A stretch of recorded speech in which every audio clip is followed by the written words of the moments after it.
एक उड़ता हुआ चांद उसके सामने वाले आदमी को रोक दिया और दुश्मन के जमीनी सैनिकों को डराकर भगा दिया। कुछ समय पहले तलवार खाने वाला बाघ गलती से जाल में गिर गया और लकड़ी से चिपक गया और मरने वाला था।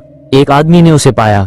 ऐसे खतरनाक अस्तित्व का सामना करते हुए आदमी ने उसकी मदद करने का फैसला किया। उसने लकड़ी छोड़ने की पूरी कोशिश की और आखिरकार फंसे हुए तलवार खाने वाले बाघ को बचा लिया। बचा हुआ तलवार खाने वाला बाघ आदमी के पास गया, उसे अपनी नाक से सूंघा और छेद से बाहर भाग गया। और यह आदमी साधारण नहीं है, उसका नाम दलेई है और वह लगभग 10,000 वर्षों से प्रागैतिहासिक समाज में रहता है। उनकी जनजाति यागाओ जनजाति घुड़सवार हाथी के शिकार के लिए प्रसिद्ध है। इस दिन जनजाति के पूर्वजों ने एक आह्वान जारी किया, जो कोई भी घुड़सवार हाथी को हरा देता है वह जनजाति का नेता बन सकता है। शिकार दल जल्दी से इकट्ठा हुआ और वे आगे बढ़े। जब वे हाथी के पास पहुंचे तो शिकारी अचानक उठे और हमला कर दिया और पूरा घुड़सवार हाथी झुंड भाग गया। घबराहट की स्थिति में घुड़सवार हाथी शिकारियों द्वारा लगाए गए जाल में टूट गया। घुड़सवार हाथियों में से एक रस्सी के जाल में फंस गया, लेकिन उसकी ताकत थी। बस इसी तरह वह पूरे रास्ते घसीटा गया।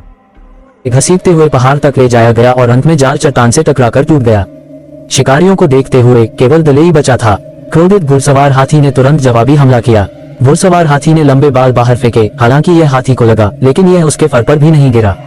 भागते हुए घुड़सवार हाथी को देखते हुए दलेई ने खुद को बचाने के लिए लंबे बाल बाहर निकालना चाहा, लेकिन वह चट्टान में फंस गया।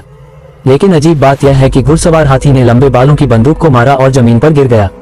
तब से दलेई गलती से जनजाति का नेता बन गया और उसने अपनी प्यारी महिला यफुले से शादी कर ली।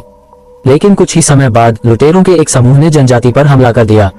उन्होंने यागाओ जनजाति पर हमला करने के लिए उन्नत युद्ध के घोड़ों और हथियारों का इस्तेमाल किया और कई युवा और मजबूत पुरुषों को पकड़ लिया। यफुले बुराई से बच नहीं सका। उन्हें गुलामों से भरी जगह पर ले जाया जाएगा।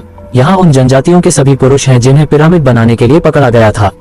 यहाँ तक कि मजबूत घोड़े की सवारी करने वाले हाथी को भी कुली में बदल दिया गया।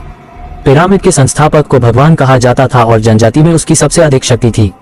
हालांकि वह पिरामिड के निर्माण से संतुष्ट नहीं था, इसलिए वह अन्य जनजातियों भाग्य से दलेई समय पर प्रकट हुआ और गंजे आदमी को मार गिराकर यफुले को बचा लिया।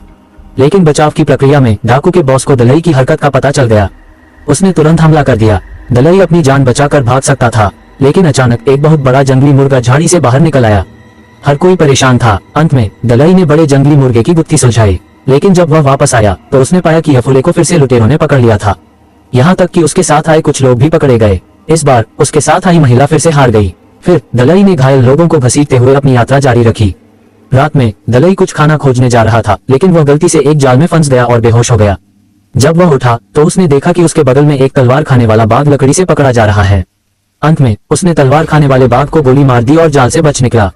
अगली सुबह वे दोनों एक नए कबीले में भाग गए। अजनबियों का सामना करते हुए नेता जियाओ हेई ने तुरंत उन्हें घेर लिया।